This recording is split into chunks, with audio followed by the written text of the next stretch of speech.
Matthew Ricks also requests Sagat, and Overmaster also requested Sagat. So, Sagat. Oh boy. Sagat's actually really, really interesting. He is a... He is a deceptively technical character. I think he is harder to play than most 7th Cross characters, even though they have more obvious technical tomfoolery. Alright. So, as before, let's look at this character ability. When you initiate a strike, you may place your attack face up to gain +1 speed. That's really good. I mean, speed is extremely important. I personally consider it to be the most important of the 5 stats. But you do have to set your attack face up.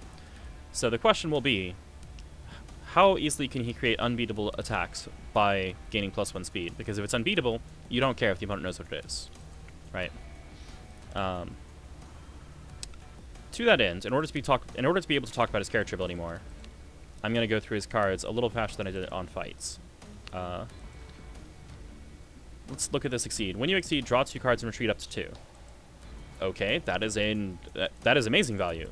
Like that is 4 force worth of value, and it's only a 3 cost Exceed. So like you're basically getting a ton of free value that nobody else would get. When you initiate a strike, you may place your attack face up to gain +1 power and +1 speed. Okay, so now we care about breakpoints, right? When does +1 speed make your attack unbeatable? When does +1 power and +1 speed make your attack unbeatable? And I'll be talking about this as we go through his cards. Alright, low step kick. First thing you'll notice is tiger, tiger, tiger, tiger, tiger, tiger, low step kick. Okay. So what's with this card? 1 of 2, 2, 5. That's not impressive. Before close 1. Okay, well at least it's on curve. Critical ignore guard. Ignore guard is good. 2 power. So 2 power means this doesn't stun focus. It's on curve. So, that's nice, but it's only 2 damage. Like, and it only closes 1, which means it doesn't even beat Spike at range 3. And it's only speed 5, so like you have to do it face up in order to beat Cross. Although for reasons we'll come to in a minute, nobody's going to cross against Sagat unless they have to. This attack is pretty underwhelming in all respects, right? Like, what it does is it beats Sweep. That's the only thing it does, and it costs a gauge. Yeah, that's unimpressive. Alright. In Exceed mode, speed 6, power 3. Okay, now it beats Focus. Great. Ish. It beats Focus if you're initiating. It doesn't beat Focus on defense. So, actually still pretty bad. Huh. Yeah, well, what do you expect? It doesn't have Tiger in the name. It has to be a worst attack. Alright, Anchor Charge. If your next attack is Tiger Uppercut, it has +2 power, +2 speed, +2 guard, and it's critical. That seems good. Yeah, let's take a glance at Tiger Uppercut real quick, so we can evaluate Anchor Charge properly. Tiger Charge, or Tiger Uppercut, excuse me. Anchor Charge, Tiger Uppercut. Alright. And by the way, you're noticing that I'm like, yeah, we have to talk about this card before we can even evaluate the first card. This is going to be a thing when I talk about Street Fighter characters. Their kits are, like, there's a lot of things that are extremely interdependent, right? Like, you can't just go, this is your bad card, this is your good card. That's Red Horizon. You can't just go, this is your important transform, this is your unimportant transform. It's 7th Cross. Street Fighter characters tend to be much more, well, is this good? If it's good, it's because of the rest of the kit. Alright, and Sagat is probably the best example of that. Alright. Tiger Uppercut. 1, 4, 4, 3, 3. 3, 3. Hey, that's a lot of armor. It's a lot of guard. But it's at speed 4, so it's like, okay, this beats Dive on defense, right? Because you only take 2 damage, then you deal 4. It has before close 1, so its range is basically 1 to 2. So it's still under curve. And then after lose all armor.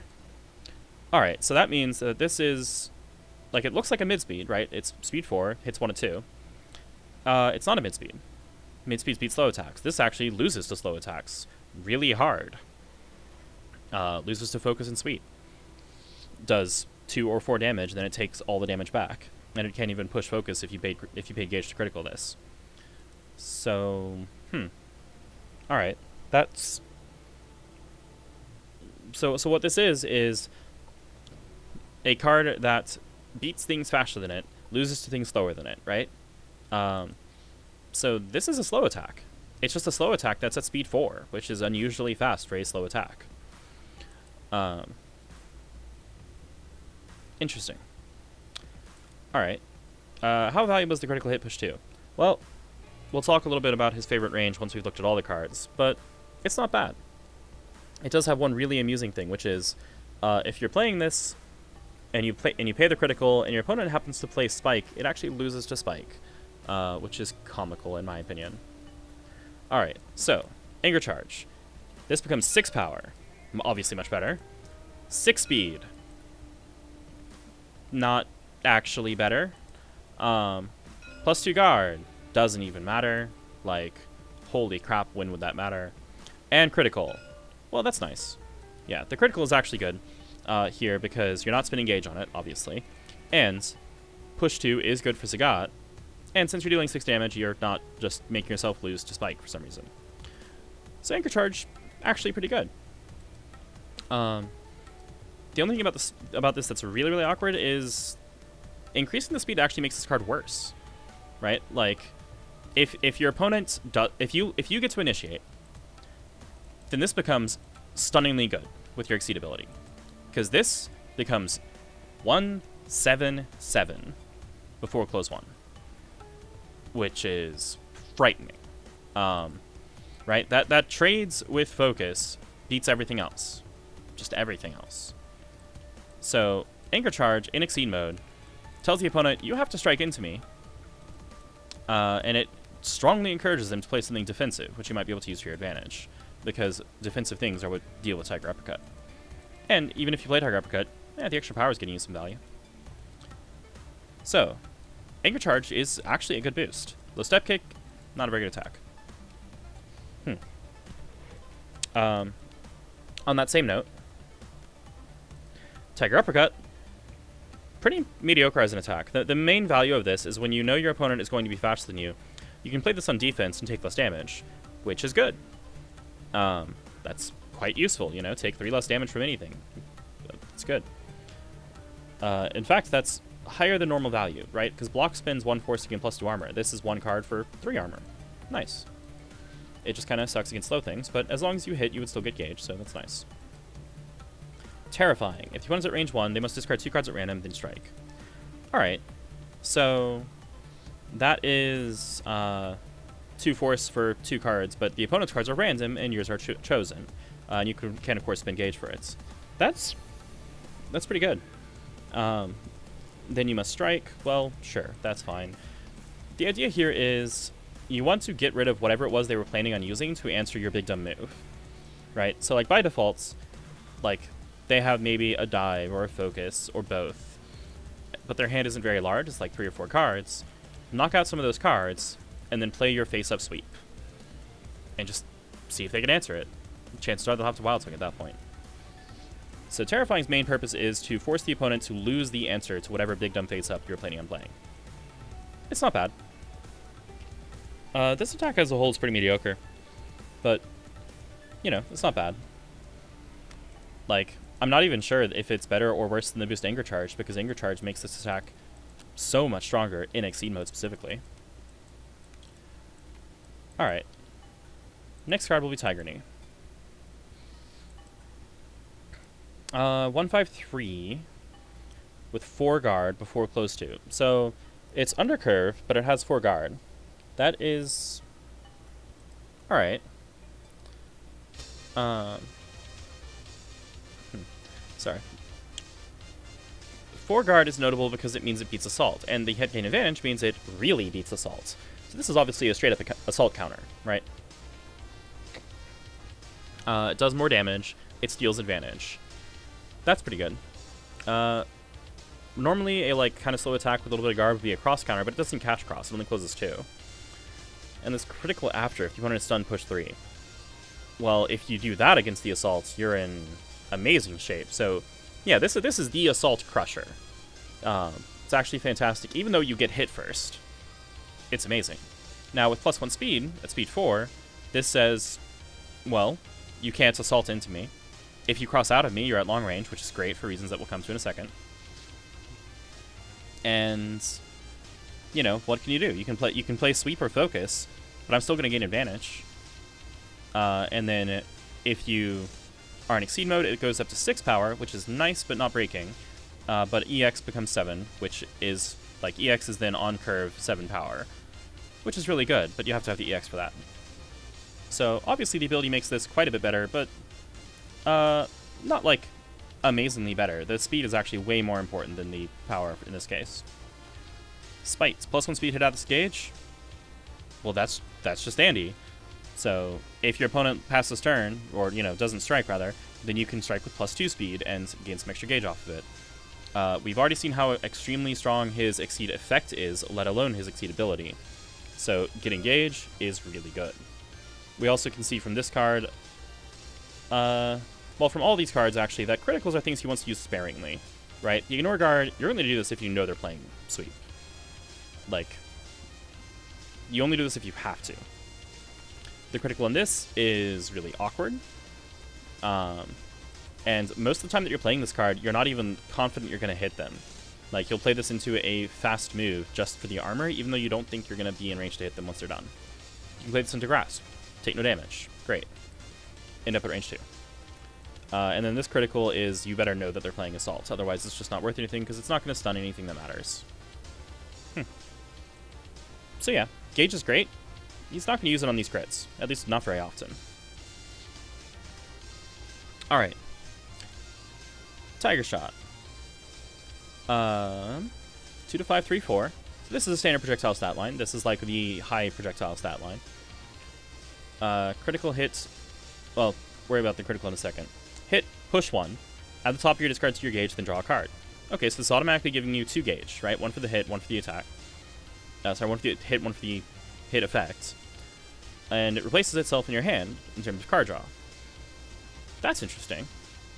So this card is free in a lot of ways, and if you have your character ability to use it with, it's speed 5, not speed 4, putting it above curve. Excuse me. That's terrific. That means it only loses to cross. And if the opponent crosses out, you're happy for reasons that you can see at the edge of the screen right now. Don't worry about that yet. So, critical hit, draw a card, and the opponent must discard a card. So you're spending a gauge just to get a little bit more hand advantage. That's honestly probably not worth it most of the time, but if you have nothing left to spend gauge on, sure, right? Then it's just value. Sagat cares an awful lot about how much the opponent has in terms of resources and how much he has in terms of resources, because a lot of what Sagat is about is setting up things that the opponent can't contest because they don't have the resources to put themselves in a better position, right? Like, if he can starve you for cards and then stick you at long range, he can pummel you repeatedly with the next card, which I will, again, get to in just a second, and you can't get in. So, just in the face of this, it's +1 gauge, it's above curve, it potentially gives you a net hand size change, like net hand advantage. This is an amazing card. Like, lots and lots of value off of this hit effect. And if you can EX it from starting positions, it's unbeatable, and you have 3 gauge. You have 2 gauge and 1 point of spacing, right? Reach, plus your 1 range strike. Why would you ever play this? This attack is so good.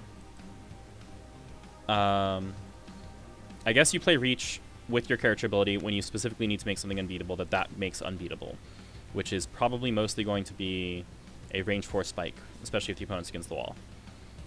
Because at that point, the speed means you beat dive, and the range means you hit them, and then the min range on spike means that you cover assault. Still, look at this attack. Like, the only time I want Reach over Tiger Shot is if I'm up against someone who is also an opponent with, like, who also has a ton of really good projectile options, because then the attack could lose their slow projectiles, but Reach means I can play things that just beat everything. That is a massive amount of value. That is nutty. As for the +1 power from his Exceed mode, changes it from 3 to 4. That is kind of important. It's not super important. It doesn't matter against defend. It does matter against, like, cross counters, right? Because cross counters are often going to be guard 3, which means this can break that. Some cross counters, a decent number of them, will have guard 4 instead, which means it doesn't actually change that threshold. It's like, it's good, it's not great. It's relevant, it's not essential. Okay, here we go. Finally getting to the meat of things. Low Tiger Shot. The reason I say this for last. So let's just look at this card. 3 to 8. It's, you know, basically the entire board. 5 power, that's good. Speed 2, that's bad. 5 guard, that's good. This is a slow projectile. It is probably the slow projectile as far as, like, modern projectiles are concerned. Hit push 1 is actually super important. It means if the opponent is at long range, they want to play something like Dive or Assault to get closer so that it's easier for them not to get stuck in this loop because of the after that lets you loop this card. And the push 1 means they are 1 space farther away than they wanted to be after they do their thing. That's super, super important. Because this is the ultimate punish tool. This is the card that says if you ran out of resources and I got you to range, you have lost the game because you're going to take 15 damage or more completely unreactively. If you're in Exceed mode, this is doing 6 per hit instead of 5. If you choose to crit, it does 6 or 7, depending on if you're in front or Exceed mode, which is astonishingly good. And note that because of this draw effect, whereas most loopable projectiles are preventing you from going deeper into your deck and having options for if the opponent dishes their hand and comes in, you're like, oh, well, shoot. Top of my deck is a projectile, and I don't have any cards in hand because I've just been throwing this projectile over and over. If you can crit this on a time that it's guaranteed to hit, you're still drawing cards. That's astonishingly good. Like, this card is fantastic. It's super unsafe at close range. Going from speed 2 to speed 3, not very important, except insofar as it can beat other slow projectiles by dealing enough damage to stun them, which, you know, that's important, but if you're initiating at speed 2, you're usually going to beat them anyway. And then +1 power on top of this is important for the exact same reason, because you can basically get the value of the crit without spinning a card from Gauge. Although, honestly, I feel like you would consistently crit this if you know you're going to hit it. After you've exceeded. Before you've exceeded, no. Whew. Yeah, this card is terrifying. Sorry, terrifying is that boost. This card is really good. Quick backdash. Retreat 2. If you're at range 3, take another action. Stellar. Well, because of how his character ability works, this means you can retreat 2 and then immediately play face-up dive that is basically unbeatable, right? Or face-up EX Spike, or face-up Assault.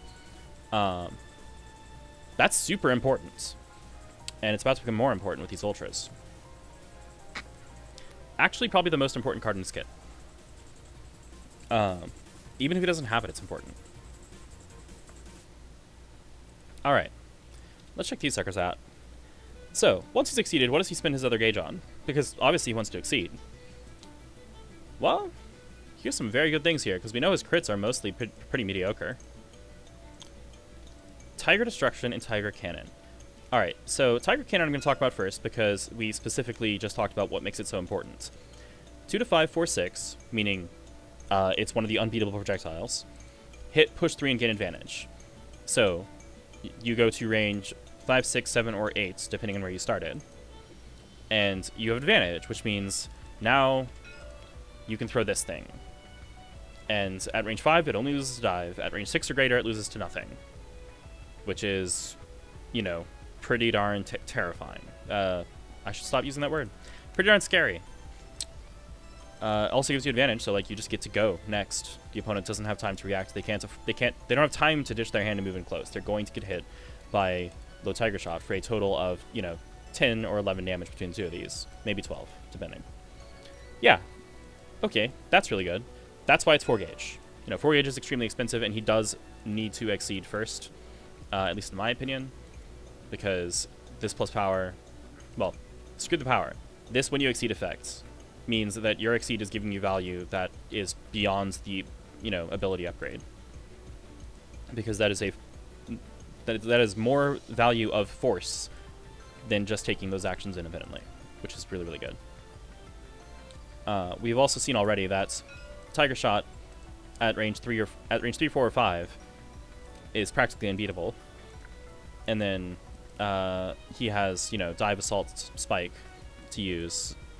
So, yeah, the retreat he definitely gets value out of. Excuse me. Oh yeah, Swift Destruction. Swift Destruction says, were we boost warring? No, we're not. The boost war is over. I have +4 speed. It's also the single biggest reason that Sagat likes to play Reading and name Dive. because he can easily beat it with a number of options, including Tiger Shot. And also, it means they have one fewer dive to play to Tech Swift Destruction, which is an amazingly good boost. This boost at range 2 or 3 means do something about it or you lose to Spike. Just period. And usually they'll move to range 1. And at that point, well, you can either jockey for position or you can play quick backdash and then play Spike anyway. So, both sides of this card are amazing. I think the attack is stronger. I think the boost you'll get to play a lot more often because the boost notably does not cost 4 gauge. I still think it's less important than Tiger Shot. Generating 2 gauge is so good, much like Explosive Shot on Fight. Alright, last but definitely not least, Tiger Destruction. Before Advance 3, so it's yet another combo with Quick Backdash, because this thing hits at range 3 or 4, just like Dive. This is just the biggest dive that there is. 2 gauge, so it's actually pretty affordable. You know, if he exceeds and then lands 1 Tiger Shot, he can afford this thing. And then 5 speed. Alright, so that's at maximum range, at range 4, this is above curve. At range 3, it's on curve. With your character ability, it's always above curve. And then once you're exceeded, this goes from 7 to 8 power. This, I would say, is the single most important interaction that his Exceed ability has. Because this goes from trading with focus to losing to absolutely nothing. You just deal all the damage. They can't do anything about it. This thing is extremely good at closing games. In particular, Quick Backdash into Tiger Destruction is one of the best closers that Exceed has. Like, the only thing that it can't do is ignore armor. And that's fine. Like, if they're spending resources on block, that's fewer resources they have to contest you as you continue playing unbeatable attacks, or at least nearly unbeatable attacks. Massive. Plus 0 to 1 range. Range is effective speed, that's great. Plus 2 armor, plus 2 guard. So 4 defense, meaning you aren't stunned by assault. Well, that's extremely good. This actually also has some pretty interesting interactions, right? It means Tiger Uppercut hits at range 3, which is a big deal because of Anchor Charge. It means Tiger Knee counters Cross, if for some reason they're playing Cross against Sagat, which is not likely. It also means that at range 1, Sweep catches... Well, sorry, the range means that at range 1, Sweep catches Cross. And then the Armor and Guard here has the huge additional benefit of if for some reason you're up against someone who has better ranged attacks than you, which is actually possible, you're going to take less damage from it as you move in.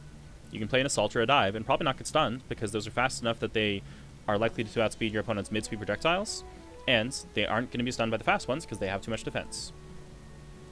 So, yeah, this is, like, right up here. Honestly, this is probably here. Like, Tiger Cannon is great, Swift Destruction is great. I think Tiger Destruction is more important. Like, it's a bigger piece of his overall power budget. And on that note, this is probably where I rate that. I think the single most important card in this kit is low Tiger Shot, because without this punish threat, he becomes infinitely less scary. Being able to have a button that says, if you actually let me get to range, if you actually let me play my resource game and push you away and deprive you of resources to come back in, I'll just win.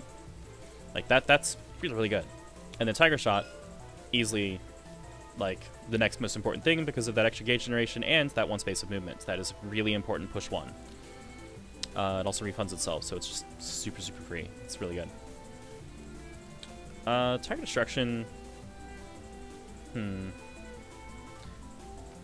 This is really close. Honestly, I'm inclined to put it like this when I think about it a little bit more. Like these are all really, really good, don't get me wrong, but they're not as important as these.